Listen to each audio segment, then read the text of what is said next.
اس میں تو خیر و برکت کو رکھ دے۔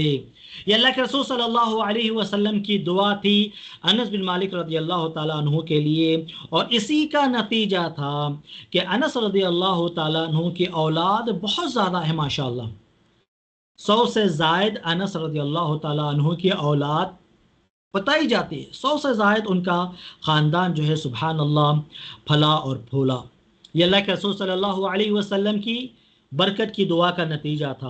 اور اسی طرح مال میں اتنی برکت ہوتی، اتنی برکت ہوتی، حافظ ابن حجر رحمہ اللہ نے لکھا کہ ان کے پاس ایک ایسا باغ تھا کہ جس باغ میں 2 سال پھل لگا کرتے تھے۔ حالانکہ دوسروں کے جو باغ ہوتے ان کے یہاں سالانہ 1 مرتبہ پھل لگتے، تو انس رضی اللہ تعالیٰ عنہ کی فضیلت یہ تھی کہ اللہ کے رسول صلی اللہ علیہ وسلم کے دعا کے نتیجے میں ان کے باغ میں 2 مرتبہ پھل سبحان اللہ لگا کرتے تھے۔ یہ اللہ کے رسول صلی اللہ علیہ وسلم کی دعا کا نتیجہ ہے سبحان اللہ۔ یقیناً جب ہم یہ واقعہ بول رہے ہیں یا سن رہے ہیں تو ہمارے دلوں میں بھی خواہش پیدا ہوتی ہے کہ اے کاش ہمارے لیے بھی اللہ کے رسول صلی اللہ علیہ وسلم اس طرح کی دعا کریں۔ تو آپ کو جان کر بڑی خوشی ہوگی، اللہ کے رسول صلی اللہ علیہ وسلم نے جو دعائیں دی ہیں خصوصاً اعمال کو ذکر کر کے، اگر ہم ان اعمال کو انجام دیں گے، ان نیکیوں کو انجام دیں گے، تو اللہ کے رسول صلی اللہ علیہ وسلم کی دعاؤں کے مستحق بھی ہم ٹھہر سکتے ہیں۔ یقیناً جب ہم صحابہ کرام کے تعلق سے پڑھتے ہیں کہ صحابہ کرام کو یہ شرف حاصل ہوا کہ وہ نبی اکرم صلی اللہ علیہ وسلم کے ساتھ رہا کرتے تھے، اللہ کے رسول صلی اللہ علیہ وسلم سے ملاقات کرتے، اللہ کے رسول صلی اللہ علیہ وسلم سے گفتگو کرتے، اللہ کے رسول صلی اللہ علیہ وسلم کی خدمت کرتے، اور یہ خدمت کر کے اللہ کے رسول صلی اللہ علیہ وسلم کا انہیں جو ساتھ ملا ایمان کے ساتھ سبحان اللہ، تو ان کی یہ فضیلت ہوئی کہ اللہ تعالیٰ نے فرمایا رضی اللہ عنہم ورضوا عنہ، کہ اللہ تعالیٰ نے ان صحابہ کرام سے راضی ہو چکا اور یہ بھی اللہ تعالیٰ سے راضی ہو چکے۔ بڑی فضیلت ہے۔ اور ساتھ ہی ساتھ نبی اکرم صلی اللہ علیہ وسلم کے دعاؤں کے یہ مستحق ٹھہرے۔ بہت مرتبہ نبی اکرم صلی اللہ علیہ وسلم نے ان کے لیے دعائیں کی ہیں، ہم باقاعدہ پڑھتے ہیں تو ہمارے دل میں بھی خواہش آتی ہے کہ کاش ہمارے لیے بھی نبی صلی اللہ علیہ وسلم کی اس طرح کی دعائیں ہوں۔ تو آپ اس بات سے مطمئن ہو جائیے اللہ کے رسول صلی اللہ علیہ وسلم نے جن جن اعمال پر جو دعائیں دی ہیں، اگر ہم ان وہ اعمال ہم انجام دیں گے، وہ نیکیاں اگر ہم کریں گے، تو نبی صلی اللہ علیہ وسلم کی دعا آپ کو بھی ملے گی، مجھے بھی ملے گی۔ مثال کے طور پر اللہ کے رسول صلی اللہ علیہ وسلم نے دعا دی اور کہا نضر اللہ امرأ سمع مقالتی فوعاها او حفظها واداها كما حفظها۔ آپ صلی اللہ علیہ وسلم نے فضیلت سنائی حدیث پڑھنے والوں کے لیے، حدیث پڑھنے والوں کے لیے، حدیث کو یاد کرنے والوں کے لیے، حدیث کو بیان کرنے والوں کے تعلق سے آپ صلی اللہ علیہ وسلم نے فرمایا نضر اللہ امرأ، اللہ تعالیٰ ایسے شخص کو تر و تازہ رکھے، خوش و خرم رکھے، آباد و شاداب رکھے ایسے شخص کو جو میری حدیث کو سنتا ہے، اسے یاد کرتا ہے اور دوسروں تک اس حدیث کو پہنچا دیتا ہے۔ سبحان اللہ، یہ نبی صلی اللہ علیہ وسلم کی دعا ہے۔ ہم اور آپ اس کے مستحق بن سکتے ہیں۔ کب ہم اس کے مستحق بنیں گے؟ جب ہم حدیث رسول کو پڑھیں گے، پڑھائیں گے، اسے یاد کریں گے اور اسے لوگوں تک پہنچائیں گے۔ جب ہم یہ عمل انجام دیں گے تو ضرور نبی کریم صلی اللہ علیہ وسلم کی اس دعا کے میں اور آپ مستحق بن سکتے ہیں۔ اسی طرح بہت ساری دعائیں ہیں جو نبی صلی اللہ علیہ وسلم نے دی ہے۔ رحم اللہ امرأ صلی قبل العصر 4، اللہ تعالیٰ اس بندے پر رحم فرمائے، اس بندے پر رحم فرمائے جو عصر سے پہلے، عصر کی نماز سے پہلے 4 رکعت نفل پڑھتا ہے۔ یہ دعا ہے نبی صلی اللہ علیہ وسلم کی، اللہ اس بندے پر رحم فرمائے۔ رحمت کی یہ دعا جو نبی صلی اللہ علیہ وسلم کر رہے ہیں، یہ تا قیامت باقی ہے۔ جو بھی عصر سے پہلے 4 رکعت نفل نماز پڑھیں گے ان کے حق میں نبی صلی اللہ علیہ وسلم کی یہ دعا آئے گی کہ میں اور آپ نہیں چاہیں گے کہ اس طرح نبی صلی اللہ علیہ وسلم کی دعائیں ہمیں ملیں۔ اور ایک اور حدیث کے اندر اللہ کے رسول صلی اللہ علیہ وسلم نے فرمایا اللہ تعالیٰ رحم فرمائے اس عورت پر کہ اس بیوی پر جو رات میں